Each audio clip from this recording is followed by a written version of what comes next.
Baik, selamat pagi anak-anak. Bagaimana kabar kalian hari ini? Sebelumnya Om Swastiastu. Nah, hari ini kita akan belajar mengenai hukum Hooke. Nah, seperti yang kita ketahui, setiap benda yang bersifat elastis itu memiliki batas elastisitas. Jadi, apabila benda elastis tersebut kita berikan gaya melebihi batas elastisitas, maka benda tersebut akan bersifat plastis atau tidak dapat kembali ke bentuk semula. Nah, hal ini juga sudah Bapak jelaskan pada pertemuan sebelumnya. Jadi, misalkan kita menaruh pegas dan ujung pegas itu kita tetapkan pada suatu bidang, maka ketika kita menarik pegas, maka akan terjadi pertambahan panjang.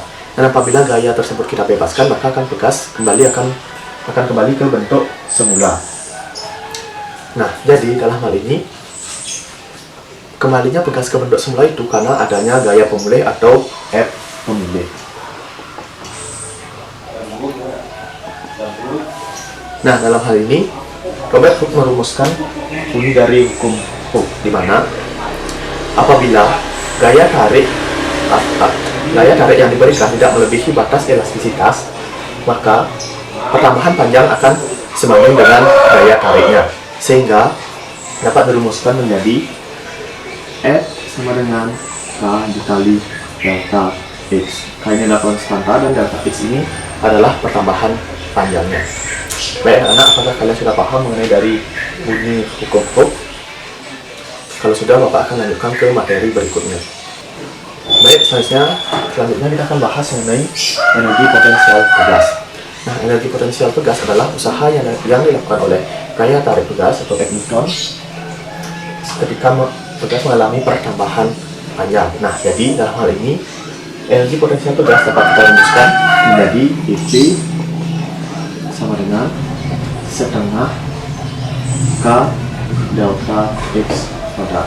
Nah, di mana EP ini adalah energi potensial, K ini adalah konstanta, dan delta X adalah pertambahan panjangnya. Baik, selanjutnya Bapak akan lanjutkan untuk materi selanjutnya. Baik, selanjutnya kita akan bahas mengenai susunan pegas seri. Nah, di sini adalah Pak sudah membuatkan gambar mengenai susunan pegas seri dengan K1 dan K2. Nah, lihat dari gambar dan Pak menunjukkan gaya tarik pegas itu akan sama besarnya, sehingga F1 sama dengan F2 sama dengan F3, begitu pula seterusnya. Sedangkan pertambahan panjang pegas akan sama dengan pertambahan panjang totalnya, sehingga X sama dengan X1 ditambah X2 ditambah X3, begitu pula seterusnya. Nah, jadi adapun persamaan dari susunan pegas seri yaitu 1 per Ks sama dengan 1 per K1 ditambah 1 per K2 ditambah 1 per K3. Nah, begitu seterusnya sampai ke 1 per Kn. Bagaimana, apakah kalian sudah paham untuk persamaan susunan pegas seri?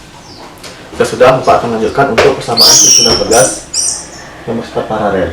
Nah, baik, ini adalah susunan pegas paralel. Nah, saya lihat pada gambar, ini adalah K1, K2, F1, F2, dan F totalnya. Nah, dilihat dari gambar, maka Pak rumuskan menjadi gaya tarik pada pegas tersebut sama dengan jumlah dari susunan gayanya, sehingga F sama dengan F1 ditambah F2 tambah F3, begitu pula seterusnya. Sedangkan penambahan panjangnya akan sama besarnya, sehingga menjadi X1 sama dengan X2 sama dengan X3, dan begitu pula seterusnya. Nah, jadi persamaan dari susunan pegas paralel adalah KP, atau ini adalah K paralel sama dengan K1 ditambah K2 ditambah K3, begitu pula seterusnya. Nah, ini adalah susunan pegas paralel. Selanjutnya kita akan bahas mengenai susunan pegas campuran. Nah, baik anak-anak, ini adalah susunan pegas campuran, di mana Kenapa disebut campuran? Karena susunan pada pegas ini terdiri dari susunan seri dan susunan paralel. Nah, jadi untuk mencari susunan pegas campuran, kalian pisahkan dulu untuk susunan pegas yang bersifat seri dan susunan pegas yang paralel. Nah, jadi lihat dari gambar, ini adalah susunan pegas seri dan ini adalah susunan pegas paralel. Nah, untuk memudahkan kalian harus memecahkan permasalahan mengenai susunan pegas, langsung saja kita akan menuju ke contoh soal. Nah, yang pertama, ini adalah susunan pegas campuran. Yang dicatat. Selanjutnya kita akan mencari total K-nya atau K total. Jadi, yang pertama kita lakukan adalah merumuskan yang mana seri dan yang mana paralel. Nah, ini adalah seri dan ini adalah paralel.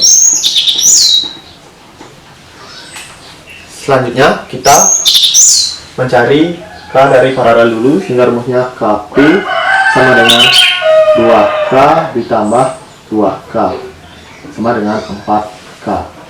Jadi K paralel sama dengan 4K. Selanjutnya kita mencari sudah pegas serinya, yaitu 1 per KS sama dengan 1 per K ditambah 1 per K ditambah ini paralelnya 1 per 4K. Nah, sehingga menjadi, kita samakan dulu penyebutnya, 4 per 4K ditambah 4 per 4K ditambah 1 per 4K, sehingga menjadi pada 4 sama 1 sama dengan 9 per 4K. Nah, jadi K totalnya adalah 9 per 4K atau KS sama dengan 4K per 9. Bagaimana Nana? Apakah kalian sudah paham? Baik, mungkin pada pertemuan kali ini mungkin ini saja yang mungkin Bapak bahas. Untuk selanjutnya, kalian silakan untuk berdiskusi di Google Classroom, baik bertanya terkait materi ini ataupun materi minggu lalu. Akhir kata Pak tutup dengan para Santi. Om Santi Santi Santi Om.